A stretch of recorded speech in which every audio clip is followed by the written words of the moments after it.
Hello, good day everyone. In this presentation, we're going to discuss the different stages of child development.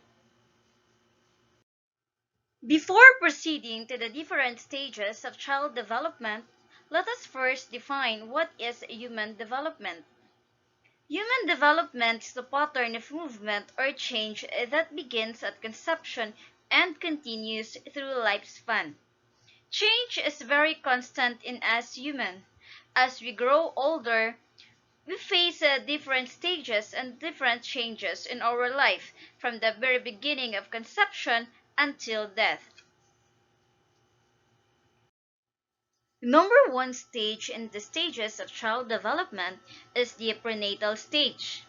Under the prenatal stage, we have three stages. Number one is the germinal stage, the 0 to 2 weeks, embryonic stage, the 3 to 8 weeks, the fetal stage, 9 weeks until birth. The first stage and prenatal stage is the germinal stage. It is the stage where the development occurs from conception until 2 weeks.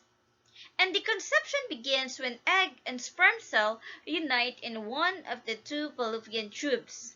The fertilized egg is called a zygote.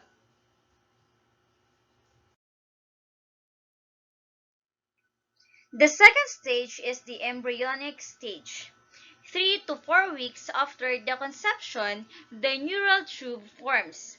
The tube will later develop into the central nervous system, including the spinal cord and the brain. In this stage also, it is the time where the organs develop.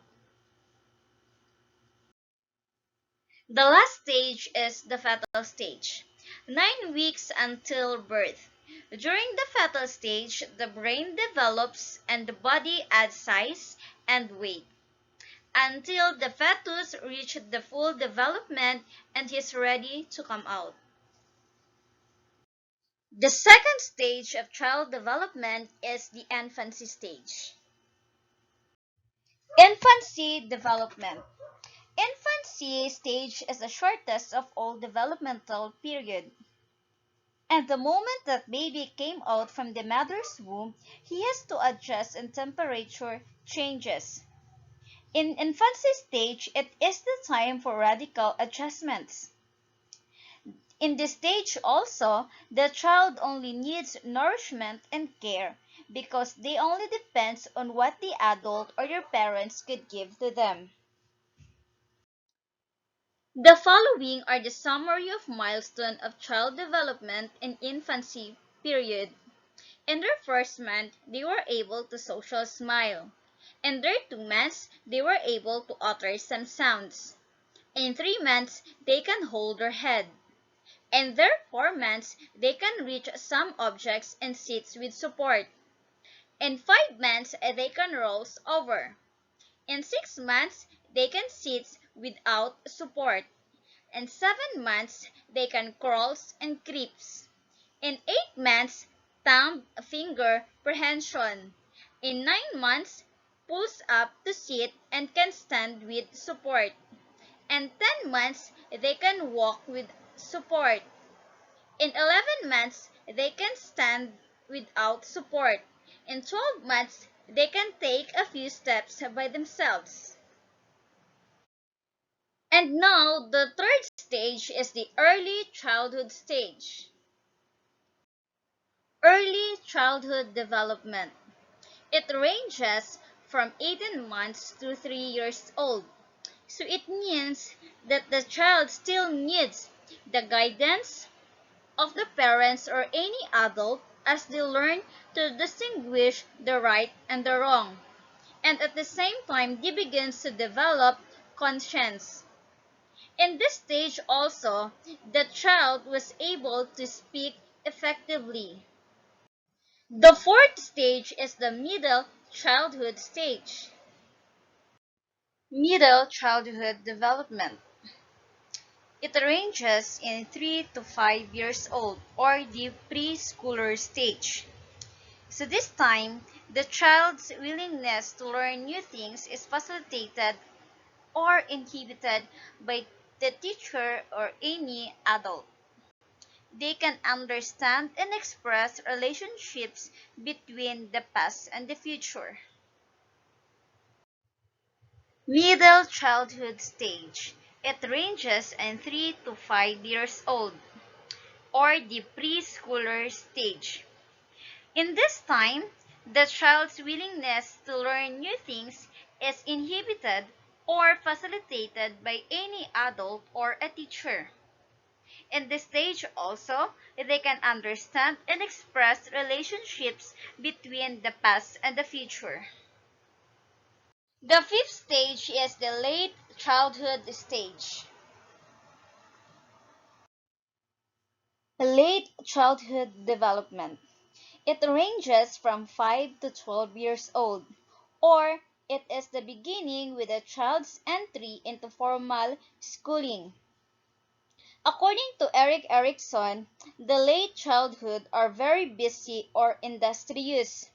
They are constantly doing, planning, playing, getting together with friends, and achieving.